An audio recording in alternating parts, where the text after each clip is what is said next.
Okay, so it's time for us to officially and sit down and get back into our coverage over the X-Men. And so with that being said, we're going to cover the Uncanny X-Men and Fantastic Four annual 1998. Yes, the X-Men and Fantastic Four are once again crossing over. Now, with the actual cover of this book, you don't really see the two parties fighting against one another, but you do have the two parties being very angry, but not towards one another. And you see what I mean here as we go through today's storyline. But first, we have to jump over to New York as we get into the opening pages of the storyline, and we pick up with a character known as Dr. Beinan. Now, for Dr. Beinan, he works for one of the branches to Star Fujikawa. And so while working in one of the branches, he had created this device that will allow him the ability to shrink down different objects around him. Now, while you do have the guy being very excited about the idea of finishing this project, well, that is when one of his friends say, hey, dude, let's go because right now Dr. Reed Richards is going to reveal one of his new devices and we should go see what it could possibly be. Now, for Dr. Bainon, he does not like Reed at all, but he still goes either way. And so we see here that for Reed Richards, he had also created a device that will also allow him the ability to shrink down different objects around him. But his device is more handheld, smaller than the one Dr. Bainon had created earlier. And so once you do have the doctor see what Reed had created, he does express how angry he is. But unfortunately, he does get escorted away because they're kind of like, dude, you're getting a tad bit too wild. You gotta go because honestly, you're getting a tad bit too worked up right now over this. But now it's time to get the X-Men involved. And so now we switch over to Beast and also Dr. Reyes. Now for Dr. Reyes, we get the idea that basically she's just bored at the moment because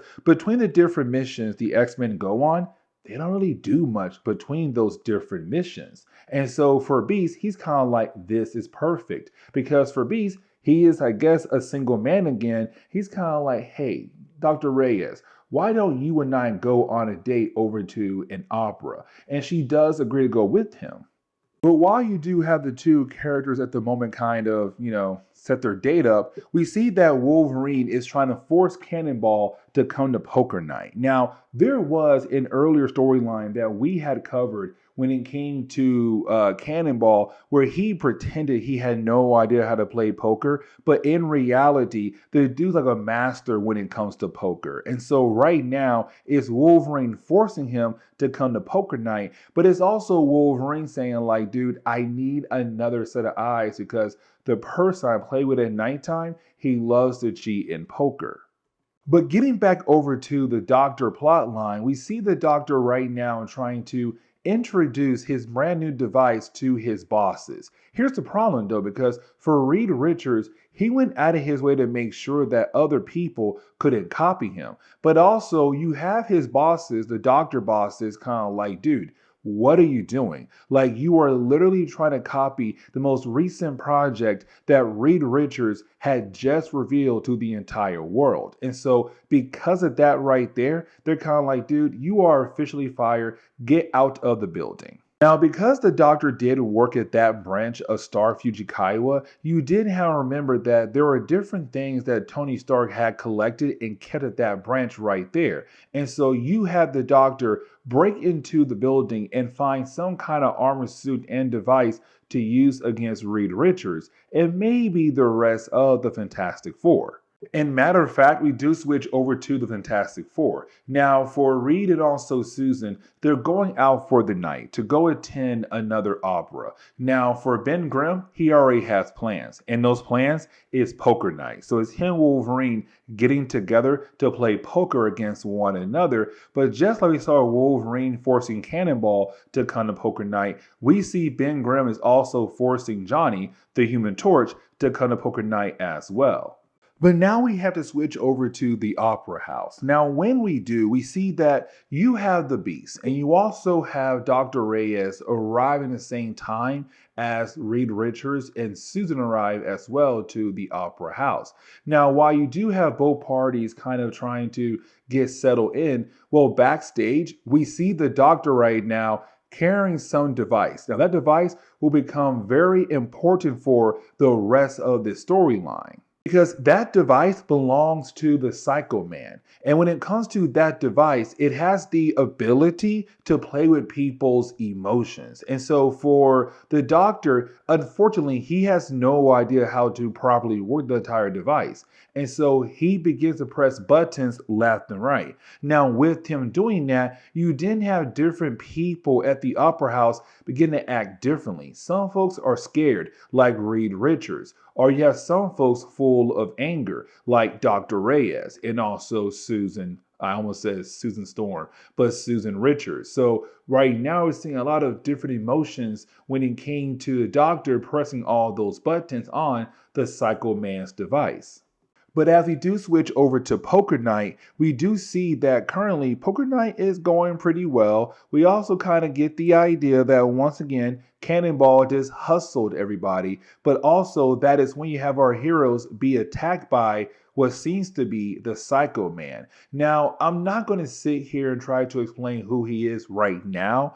I'm probably going to do that at the end of this video for a good reason why. But anyways, when it comes to the Psycho Man, he begins to attack our four heroes, but you do have our four heroes begin to work together as a way to bring down the Psycho Man. But back at the Opera House, things are still going off left and right. You have people just acting wild and crazy at the moment. But while that's happening, you didn't have Reed Richards being able to shoot out a signal to call in the rest of the Fantastic Four. That means the Human Torch and also Ben Grimm.